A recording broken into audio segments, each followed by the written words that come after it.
This episode may contain explicit language. Jamilah's new book is out very soon. It's called Black Single Mother. I've been told it's a new kind of memoir. It's essays based around my experiences primarily as the child of a single mother, vowing to never become a single mother and then becoming a single mother. The early reviews are very good. So good. It is popping up on like every must-read list. I'm sorry, there's something I thought you guys were going to ask about that you didn't. Oh! My love life. Of course!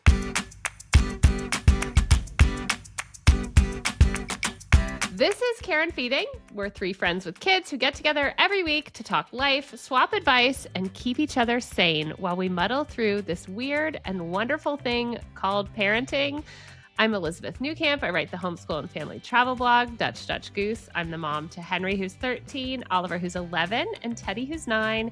And we live in Honolulu, Hawaii. Hey, I'm Lucy Lopez. I host another podcast, The Mamacita Rica. I'm mother to Amelia, who's 15, Avery, who's 13, and we live in Miami. And I'm Zak Rosen. I have 2 kids. Noah's 8, Ami's 5. We live in Detroit, and I'm so excited about our special guest. I'm Jamilah Lemieux. I am a writer, contributor to Slate's Karen Feeding Parenting column, and mom to Naima, who is 12, and we live in Los Angeles. We're so excited to have Jamilah back with us. We are going to talk about the ups, the downs, and everything in between when it comes to parenting.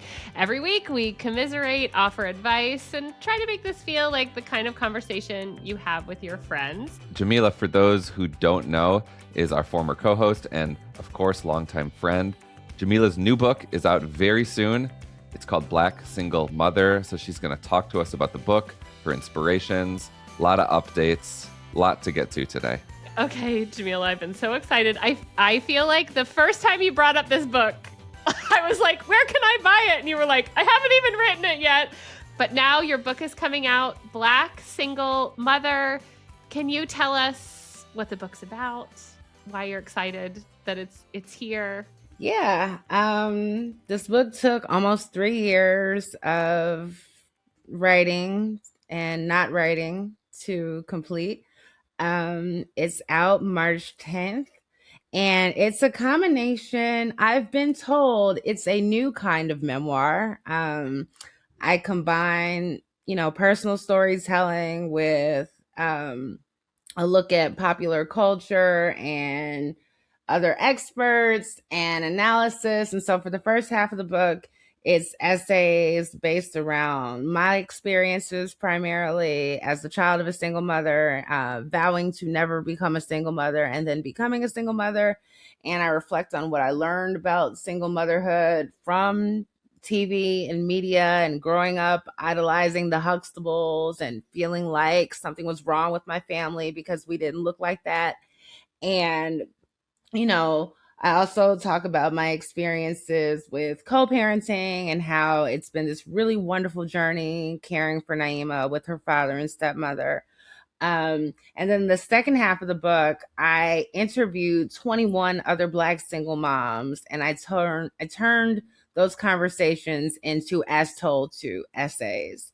And, I want to, I believe there's going to be some sustained public dialogue about single motherhood in the years to come. I don't know if you all remember, but last year I interviewed Ruby Russell, the author of Doing It All, The Social Power of Single Motherhood. And increasingly in parts of the Western world, women of all races are choosing single motherhood. So they're becoming single mothers since birth, as opposed to, ending up single mothers after a breakup or, a loss. And so I want to, and so something that Ruby said when I interviewed her that struck with me is that as other mothers, meaning non-Black mothers, embrace single motherhood, they're looking to the women who have done it successfully, and that has been Black women, right? We have proven that single mother-led families can thrive. So often the challenges that are associated with single parenting are economic, right? So middle class, upper middle class, single parents are not having the same experiences. Their children are not having the same outcomes as single parents that are growing up in generations of poverty, right? And that's not to say that poor single mothers can't effectively parent, because they absolutely do, and they turn out phenomenal human beings. Um, but there's a spectrum of single motherhood. There's so many different experiences. I know that's going to be a big part of the conversation. I'm just really excited. The early reviews are very good. So good. It is popping up on like every list. I feel like every day it's on a new like must-read list, or a book that's going to change, the way we look at motherhood. So empowering. I love it. We were talking to you while you were in the middle of it, and I know you had a deadline and stuff, but like how did you actually write a book? Like what enabled you to get over the finish line?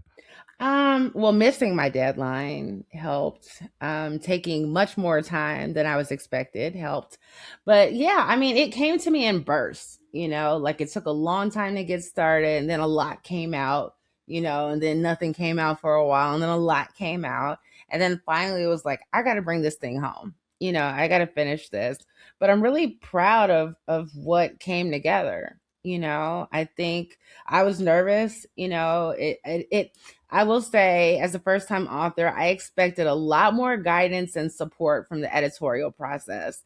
And I have a wonderful editor, somebody I'm very close to, but I thought she was going to hold my hand, and that is not what happens. You have to write that book. You want to write a book yourself, you have to write that book. It is a solo venture in so many ways. But yeah, I just, I needed this book to be in the world.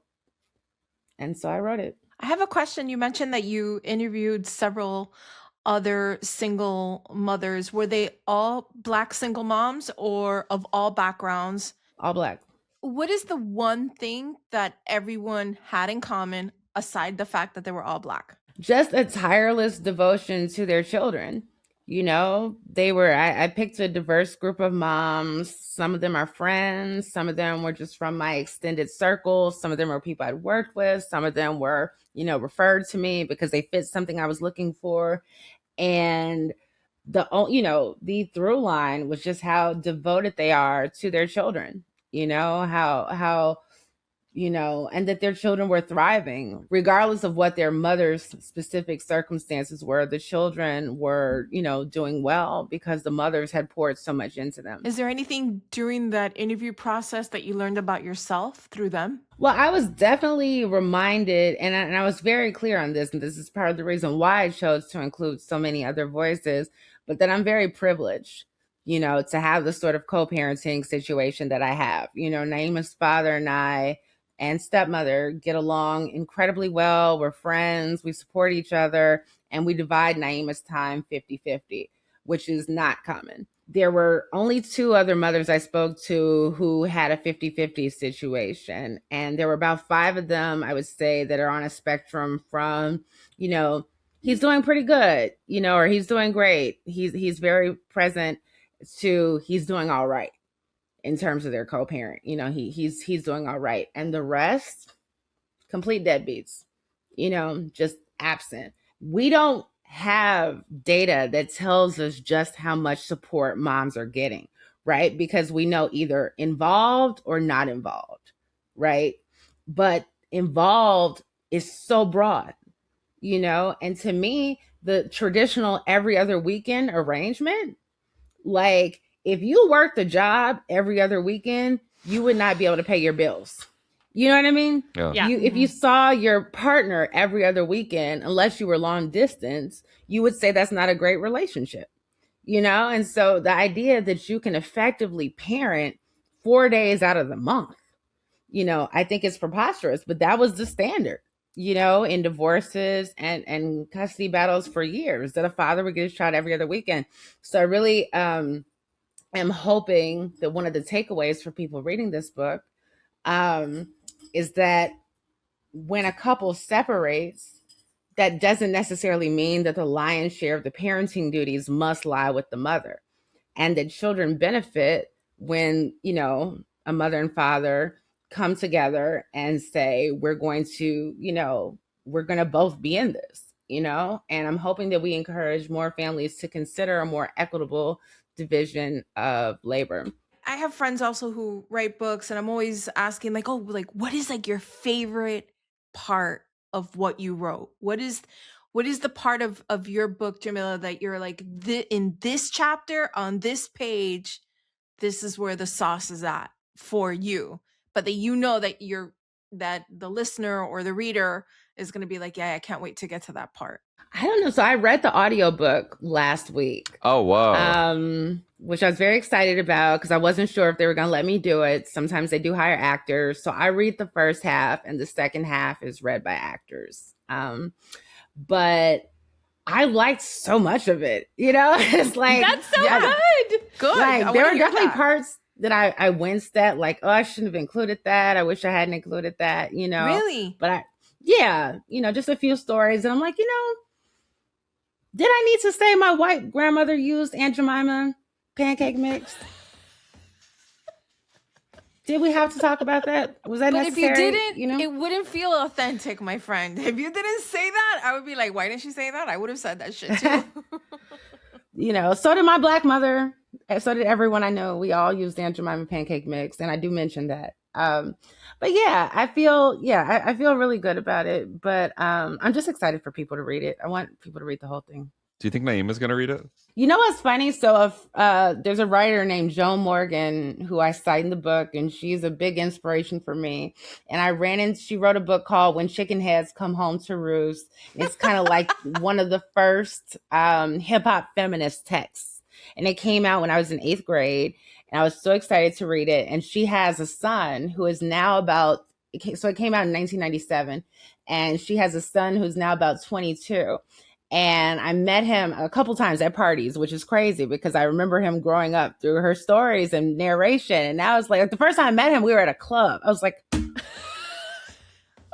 know your mom, and I saw him at a party last week and I asked him about, when his mom let him read her book, and she said 18. And I said, I'm torn because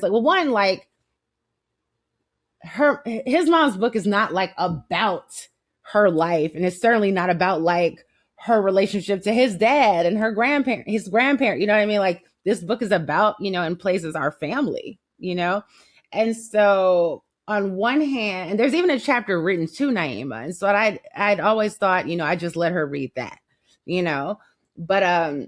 but honestly, like I would be salty if she didn't sneak and read it. You know what I mean? I'd be offended. Like, how could she not want to know? How could she not want to know? Like, there's been copies in the house for a few weeks, and I'm like, you're just not going to go in the bathroom for an hour and just read this, I think maybe she's waiting for a finished one. I don't know. But all that to say, I don't mind if she reads it. I think it's fine. I think she'll understand. I hope it's something. Honestly, I started reading, inappropriate books at her age too. So hopefully she can read it now and then revisit it over time and better understand it in the future. I'm just thinking about if I had to revisit right now, like my mothering and my relationship to my mother and sort of coming out the other side, because that's essentially what you did, right? Like you went back and revisited those feelings that you had and then replayed through living your life. Do you feel like though, I don't know what I want to ask, but like seeing you, knowing you for how I've known you and knowing this, it's like, I feel so proud of all of your work. Did you also walk away feeling just like so proud of this? Was it really hard to revisit, so much of that? And then to revisit it again while you read it out loud, it's like you did all the work and now you have to read it to everyone. It's like, it's amazing, but it also feels a little bit like a personal, like a nightmare in some ways, Yeah, no, I definitely felt self-conscious reading some of it out loud, and it's funny because I did mushrooms a few weeks ago for the second time, and mushrooms make me very introspective. And I was talking, and I was like, am I a narcissist? Because so much of my career I've been writing about my own life, I did feel proud. I feel particularly just proud of the family that Naima's dad and I have, created for her. I feel really, really good about that. It was a lot of work. Like, I think what I'm saying is like, it's a lot of work, what you do and what you've built. And it's, some of it is luck, some of it is circumstance, but it's a lot of work. And I also see you engage on social media with that too. Like, just like you said, I come from a place of privilege, but like, that doesn't mean that this wasn't work and that I don't work hard at this. And it is such a touchy topic because it's so personal to people. But if we don't ever touch it or talk about it, there's nothing to learn. And I think there's nowhere to appreciate the work of these mothers, right? Yeah. No, like there hasn't been a book by a major publisher about Black single motherhood that I could find. A nonfiction book by a major American publisher. That's what I was going to say. There's lots of fictional, like we know very well what we think pop culture tells us is a Black single mother, right? Yeah. But these are their real, like your real story. And then you juxtapose that with real stories of others. Yeah. No, I just haven't been able to find anything else quite like this. And I think that, I think mothers of, all backgrounds are going to relate to parts of this book. I mean, I already pre-ordered mine. When are we going to release this one? The book will be out on March 10th. But yes, pre-orders are so, so important, particularly for first-time authors and especially for trying to get on a bestsellers list. So pre-order as many copies as you can. Buy it from wherever. Go to your local bookstores and ask them to order. Yes. I was surprised. Jamilah had mentioned that to me when we were having a conversation in Atlanta. And so when I was in some of these bookstores, it was like they were excited to hear that not everything is on their radar because a lot of these smaller bookstores, they're super excited if you walk in and say, by the way, my friend is publishing this book and I think it would be a great fit for here. So don't, and the other thing is ask your libraries to get copies. So those are all things you can do. Let's be honest, life gets messy, families fight, coworkers overstep, partners do weird stuff in bed. Luckily, Slate's advice columnists have seen it all. Sign up for the free Slate Advice newsletter and get our latest takes on sex, parenting, money, and every moral gray area in between, plus exclusive bonus letters delivered straight to your inbox. Subscribe now at slate.com/advice. Okay, we can't let you go without, we let our Facebook group know that you were going to be here and people want some updates. Burning questions. All of them as much as you're willing to share, of course. They want to know what's the status of your moving decision. And just to catch folks up, right? Like Jamilah, last time we checked in, you were talking about maybe moving the whole crew to Chicago or New York. Yes. So yeah, we are not moving out of LA anytime soon because I am actually happy here. Okay. Yay. I have two best friends that I spend a lot of time with now. One of them is helping me with creative direction around the book and kind of relaunching my personal brand, developing a new podcast. I'm also developing a podcast component for the book. So that's all, going really well. Are these new best friends? So yes, I connected one of them right around the time I left the show is when we connected. I knew her casually in New York and we hung out a couple of times here and really hit it off. And then the other girl, she's my sorority sister and she joined my chapter last year. And so we've been tight for a year and they met each other, figured out that they knew me, and we were like, oh, let's all hang out. And we've been a trio ever since. Love that. That's great. I know you've had people in your life like that, but you deserve to have them close. And I'm just so happy that there are people showing up for you. Yeah, thank you. We are moving. You are moving.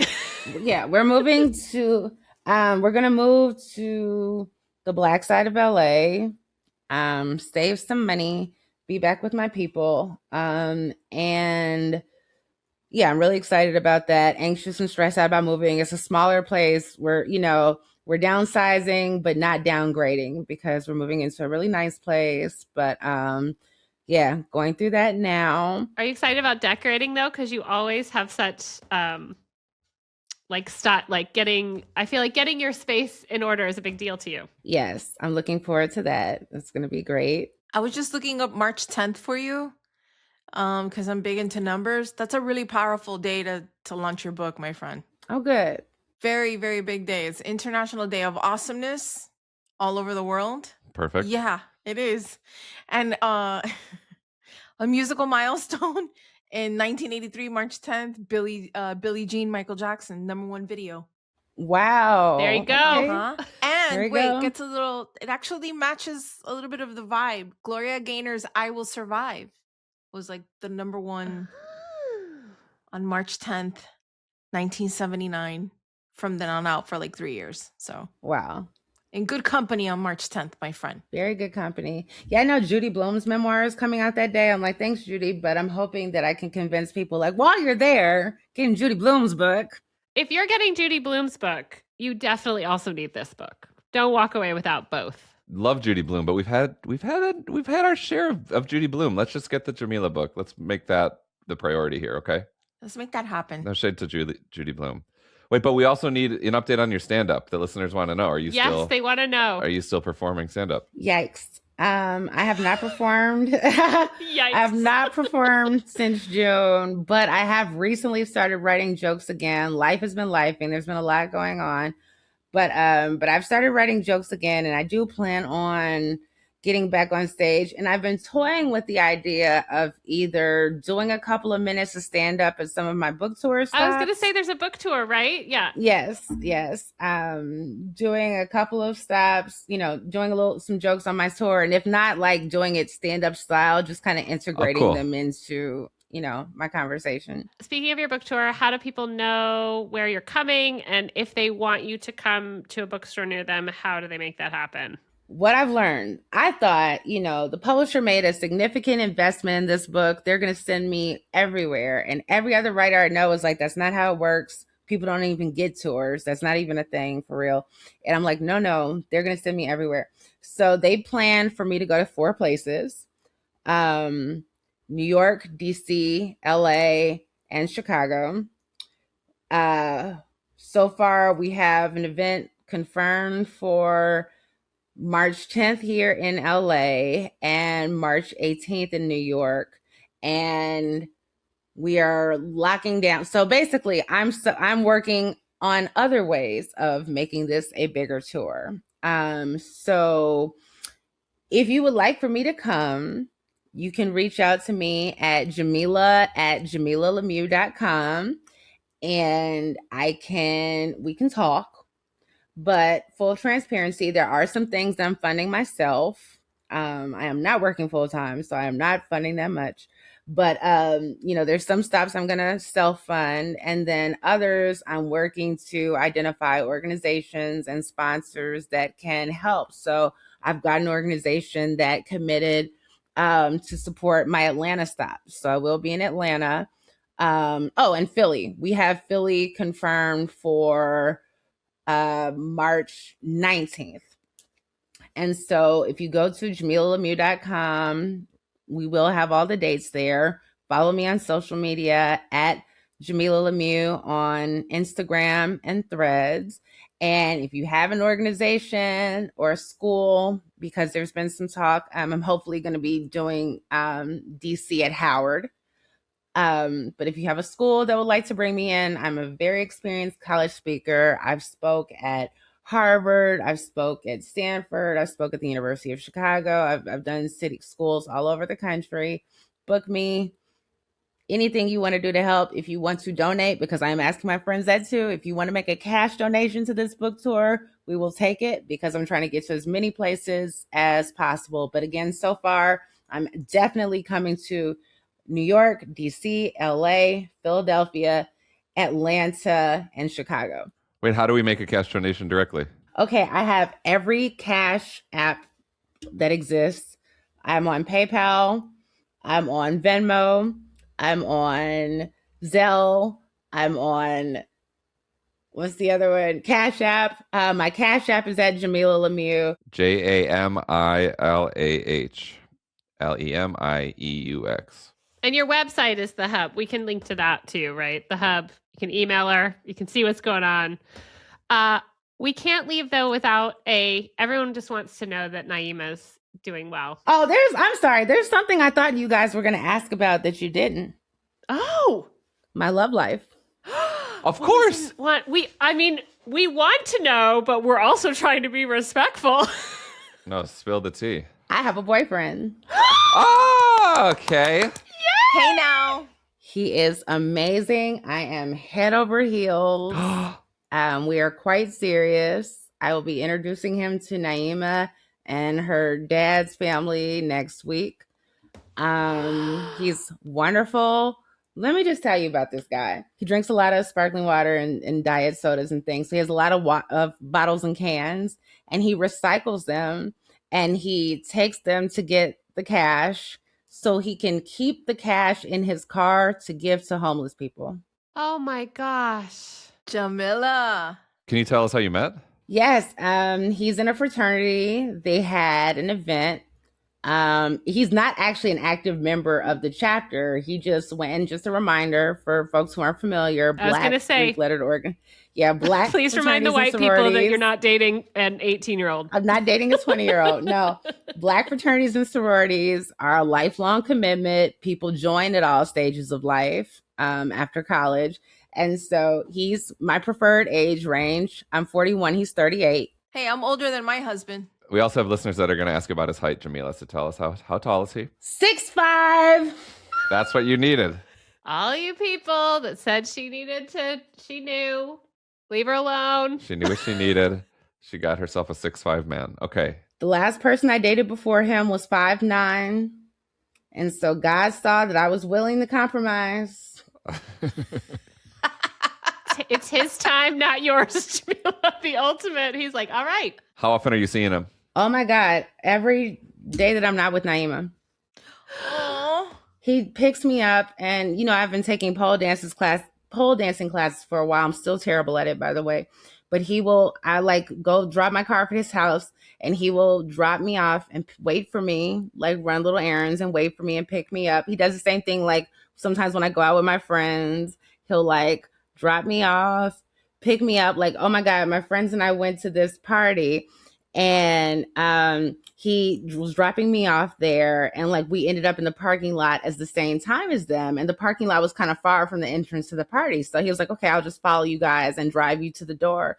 And like they were, so he gets out the car and he's standing by the back door, and my friend is like, why is he standing by the door? And she was like, because he's going to open the door for us.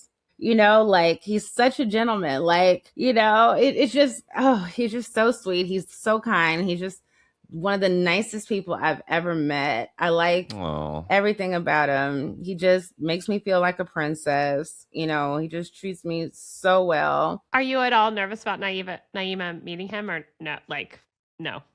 A little bit, Naima can be a little shy sometimes, and it's also, we're meeting at an event that I'm having, like a work event I'm doing for a project that I worked on. And so her dad and her stepmom will be there too. So I don't know. Like, I don't know how's it going to go. Are they going to like sit near each other? Because I'll be on stage, like I'll facilitate the introduction, but I won't be, hand holding any of them over the course of the night. So I wonder if that's almost better. Like they'll be them. Yeah, it's kind of low stakes, but we've talked about, we'll be making plans to hang out, the three of us, in the near future. He does sweet little things for her. Like I went out of town for a couple of days, and he picks me up from the airport, and he got me flowers, and he'd asked about getting Naima some flowers too. And I was like, well, I don't necessarily know that she's like really in the flower stage of life, which she corrected me on later. But he bought her a bag of her favorite candy. She loves 100-gram bars, and so they're hard to find. He's already invested in the relationship with her. He bought us New Edition tickets as an early birthday present for her. These are amazing updates. Like the most. Thank you. Yeah, I'm gonna go to the doctor and see if this baby maker I have still works, because I told him, I said, if I'm going to have another baby, it's got to be the next couple of years. So, we're talking about marriage and all that stuff. Wow. What? Oh my God, I'm so happy for you. Okay, Thank well, you. you got to keep us posted with all this. This is very exciting. I know. I love talking to people who are falling in love. It's like contagious. I can feel your energy over here. Oh, it's the best feeling. It is. I'm so happy for you. Thank you. That's so good. We all are. Yes. Are you crying, Elizabeth? Don't make me cry. I am. I'm so happy. Like, yeah, you look so happy. Like it radiates. Thank you. Elizabeth, I've been dying to tell you, but I was like, I think it'd be cooler if I wait till I can no, I'm do so this. glad. This is like the best possible. I just know how much you wanted this, and again, how hard you've worked. Like, it hasn't been easy. No, I treated dating. It's hard having this experience while so many other women I know are just having the worst luck with dating. But I say this, I was a soldier of love. I treated dating like a job, I went on dates every week. You want love so much and you gave so much. Like, I think sometimes people on the show might think that you were but you weren't at all callous about it. Yeah. Love is wild, man. Love will catch you when you least expect it and put a baby in your belly after you've known this man for 1 month. From personal experience. So it happens sometimes. Jamilah, I remember putting a post-it on my sliding door. I lived on the 32nd floor of the Ocean 8 in Miami Beach, and I put on a sticky, said, "I am pregnant. You can jump now." And I just put it on the slide, and because it was like a balcony out to the ocean, and he read that, and I mean, I've never seen a man turn yellow, blue, purple all at once. And he just looked at me. He was like, "I'm sorry to tell you this, but I am obsessed with you. Like, this is gonna work." And there's nothing more intoxicating than to share space with someone who's experiencing that beautiful moment of falling in love, loving someone, them loving you, loving what you do. And I mean, God bless you. I'm really happy for you. That's massive. Thank you, my friend. That's big. And I can see it all over your face. You got this smile that just won't stop. You look beautiful. You're radiating, glowing. I mean, all of it. So good for you. Oh, and Naima, of course. I know. We forgot Naima. Well, we know that she's going to dinner every month with you. We know she's doing good. Naima's doing exceptionally well. She's got all A's and B's this year. We had some challenges with grades last year. So this year, everything's just going really well. She's really happy. We're not having any big fights. She's just great. She'll be 13 next month, and she's just blossoming into such a wonderful young lady. So Avery turned 13 in December, mm-hmm. and the variety of eye rolls. Please don't think for a moment that I'm not dealing with that, because Lucy, they have therapy language. Naima's favorite thing to say is that I'm gaslighting her. Oh, they don't even know what that means. Don't know what it means. The other day, I told her not to eat. She was eating cake in the kitchen, and we, don't eat. We have a very small kitchen. I was like, Naima, go sit down and eat. We don't eat in the kitchen. And she said, in 2026, I'm removing myself from toxic spaces. She said, I'm going where the love is. Oh, God. Bless her that she thinks that was a toxic space. Yes. The space where the cake was made. Exactly. May she never know what a toxic space is. Yes. Naima takes so long to get ready to go. It just takes so long. And so the other day I said, hey, how long is it going to take you to get ready? And she said, how long is it going to take you to get ready? And I just screamed at the top of my lungs. I just screamed like a primal just, ah! I just had to. And I felt so relieved afterwards. And she was like, what is wrong with you? 13 is no joke. No joke. All right. Well, listeners, if you have an update to share or you want to send us a question, you can email us at karenfeedingpod@slate.com. Leave us a voicemail at 646-357-9318 or join the conversation in the Slate Parenting Facebook group. And that's our show. Subscribe, leave a rating and review, and tell your friends. If you want more parenting advice, you can find Jamilah and Karen Feeding the column on slate.com. This episode of Karen Feeding is produced by Cheyna Roth. Micah Phillips is our video producer. Mia Lobel is executive director of podcasts for Slate. And Ben Richmond is senior director of podcast operations. Jamilah, where can people find you? Find me on social media. I'm on Instagram and Threads at Jamilah Lemieux. I have a Facebook page. It's under my name. I will get there at some point, but Threads or Instagram. My website is JamilahLemieux.com. There's a contact form there if you want to book me or ask me a question.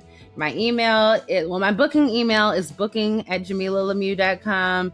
My regular email is Jamilah@JamilahLemieux.com. You can message me to say hi. It's fine. Just don't add me to any list, please. Thank you. And I'm Lucy Lopez. You can also find me on IG at the Lucy Lopez. And I'm Zak Rosen. I am at MuseZachary. I'm MuseZachary on Instagram. And I'm Elizabeth Newcamp. You can find me on Instagram at Elizabeth.Newcamp.